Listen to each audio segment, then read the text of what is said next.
What is happening, wonderful people? So yesterday I got a chance to go see Avatar Fire and Ash. And in this film, the conflict on Pandora escalates as Jake and Neytiri's family encounter a new aggressive Na'vi tribe. And that's all I can say without giving too much away. Let's talk about it.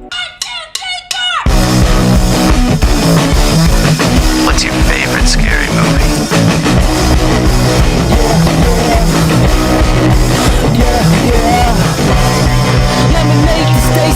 So Avatar, when it comes to the Avatar trilogy or the Avatar franchise as a whole, I am technically a newcomer to the Avatar franchise. I actually just watched the first one for the first time earlier this week and the second one earlier this week as well, and I was not the biggest fan of the first one. I just found it to be okay. Was not horrible by any means, but I don't think I will ever watch it again. I have no reason to go watch it again. And Avatar 2, not great. Didn't fully love it like I wanted to, obviously, but I did find enjoyment out of it. I definitely think with The Way of Water is definitely a step up from its predecessor from the OG. And going into Avatar Fire and Ash, I didn't have any big expectations because now technically I can say I'm kind of an Avatar fan in a way, right? But at that time, I wasn't really an Avatar fan. So the trailers I thought were really good, right? I thought the marketing was good as a whole, but I just didn't have any big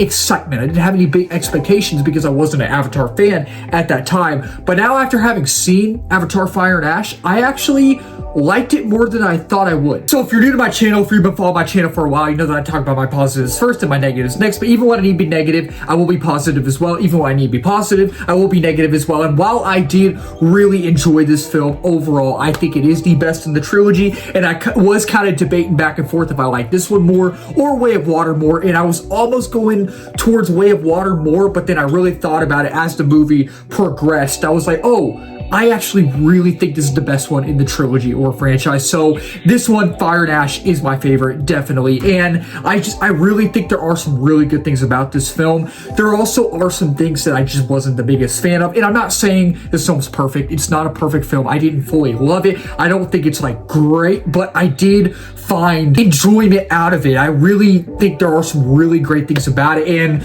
it's just James Cameron. He knocks it out of the park. It's an absolute spectacle. And you know, going into these Avatar films, you know, if you're just like me this week, if you're new to the franchise, you don't know what to expect. But even if you're new to the franchise, like myself, you know it's already going to be an absolute spectacle, whether you've seen clips, you know, whether you've seen trailers or all of that here and there, right? You know it's going to be an absolute spectacle, and that's what this movie is. This is actually this is the first film I've ever seen in IMAX 3D. I've seen tons of movies in IMAX. Y'all know that. Y'all know IMAX is my go-to. I love IMAX, and I've seen movies in 3D a lot when I was younger.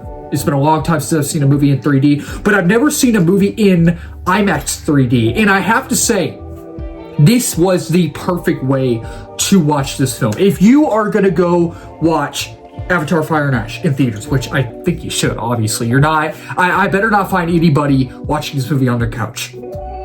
Maybe when it's a few years from now and you're like, oh, you didn't end up seeing it in theaters, then yeah, but this is now. You have to go see this in theaters. You have to. And again, this is the first film that I've seen IMAX 3D. And again, I definitely recommend seeing it that way. And it really, I feel like, enhanced my experience. And I'm someone who goes to 2D films. I do. I'm not the biggest 3D guy. I'm really not the biggest 3D guy. I'm not. But it took me a little while to get used to it. And I feel like at times the 3D effects kind of were taking me out of it. But it would throw me back in, and I really think this is the way to watch it. It really is the way to watch this film, and I think the scope and scale in here, it's just massive. It's so grandiose and so grand, and it's just so amazing to look at. It's so eye-popping and striking, and I found myself caring about the story, and I found myself engaged throughout the entirety of it, and I really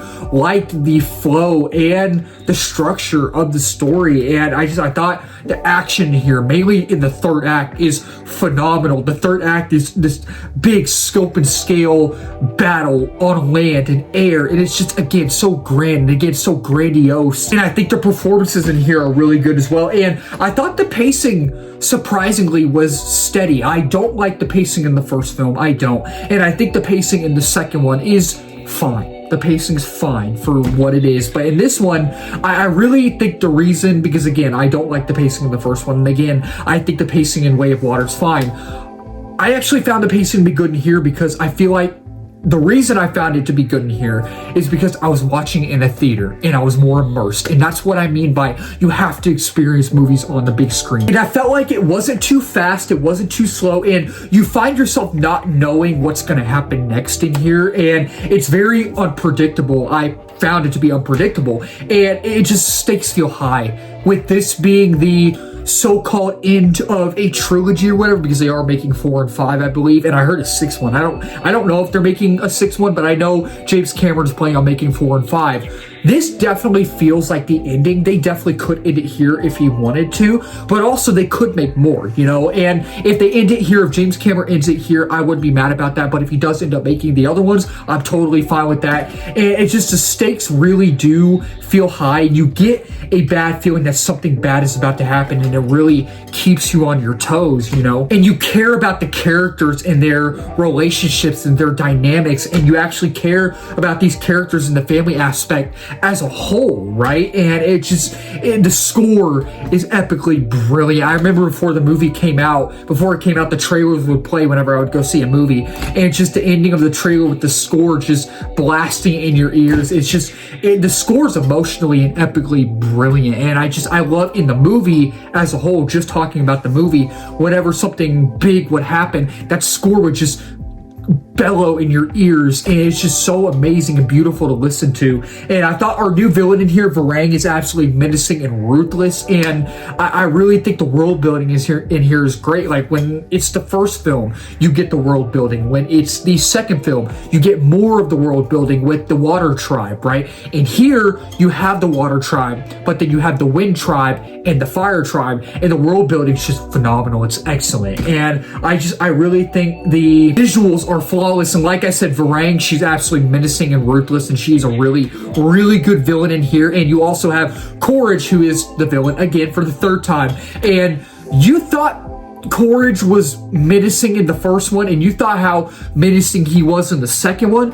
Oh, he's menacing in here, but Varang, he has nothing on Varang. Like Varang, she's ruthless, man. She's ruthless, and I would not want to come in contact with her. Like, you actually feel just the terror, and you feel the dread, and especially with the color grading of her tribe and where they are located in the film, she's ruthless, she's menacing, and I really think the visuals are flawless in here. And again, like I said earlier, I was debating back and forth again whether I like this one or Way of Water more. I really do like this one more, and you love the Sully family dynamic in here, and just the chemistry and dynamic between all the characters in general. And it's just a dialogue for the most part sharp and intriguing, and it's an absolute spectacle. Now, talking about my negatives, while I did enjoy this movie overall, there are some things that I just wasn't the biggest fan of. There are some things that I would have changed, and I'm not saying this film's perfect, because it's not. It's not a great film, but I am surprised with how much I enjoyed it. I think the IMAX 3D experience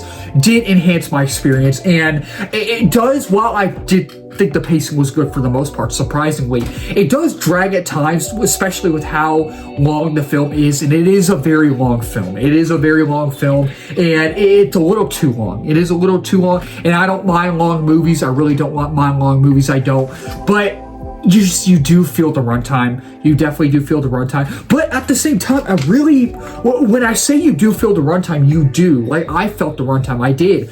I wasn't bored, even though it drags at times, and did drag at times. I really wasn't bored. I just was into it. I really was into it. And it's just Varang, our new villain, while she is menacing, you know, while she is ruthless in here, she never really gets much time to shine. You know, she never gets really much time to shine. And I really would have liked to see more of her and her tribe. While we do get to see her and her tribe a lot in this film, we don't get to see them much. Like, there's not much depth, and there's not much just like character development to hurt or try. There really isn't. And, you know, while I thought the dialogue was sharp for the most part, some dialogue was kind of awkward, right? Some dialogue was kind of awkward here and there. And, you know, you don't go into James Cameron Avatar films, you don't go into Avatar films wanting to have exceptional dialogue.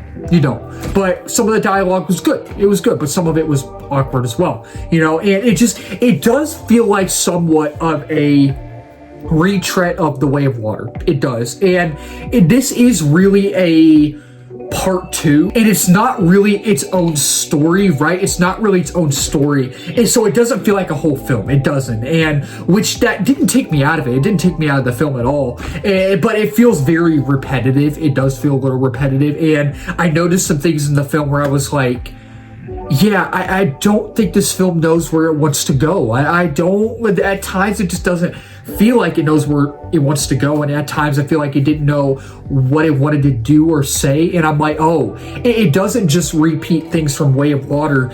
It kind of is repeating steps from this movie as a whole. Like, there's things that happen in the beginning, middle, and end, the first, second, and third act, and it just retreads those moments, and I just really it didn't take me out of it. It didn't take me out of the film, but I noticed it, and it stuck out like a sore thumb. It did. And again, it's not a perfect film. It's not. The story aspect of the movie definitely hold it back from being greater. So yeah, overall with Avatar Fire and Ash, I am surprised with how much I really enjoyed this film. As someone who is a newcomer to the Avatar franchise, I really was okay with the first one. I was just meh on it. Second one, I enjoyed more. This new one, I actually liked out of all 3 of them. I think it's the best out of all 3 of them. So with Avatar Fire and Ash, I will give this film a 3.5 out of 5 stars. And with Avatar Fire and Ash, I will say dedicate your time. If you're an Avatar fan, if you love all 3 of them, if you're like me, if you're just like me and you thought the first one was okay, and you like the second one more and then this one way more than all the other 2, then I think you'll definitely enjoy it. So that'll wrap up this video. Thank you all so much for watching. If you're new to the channel, please don't subscribe, like, comment, share in this video. We just hit 1K subs a while back. We're now at 1.2K. The next movie milestone is 2K, and 3K after that. Beyond as well. If you're new as well, I did movie reviews, TV show reviews, trailer reaction, movie live streams, movie news, movie rankings, all that wonderful movie stuff under the movie umbrella. Let's talk about it in the comments down below. Did y'all like this movie? Did y'all not like it? What's y'all's favorite Avatar film? What's y'all's least favorite Avatar film? Let's talk about it down below. Keep talking movies, wonderful people. Cheers.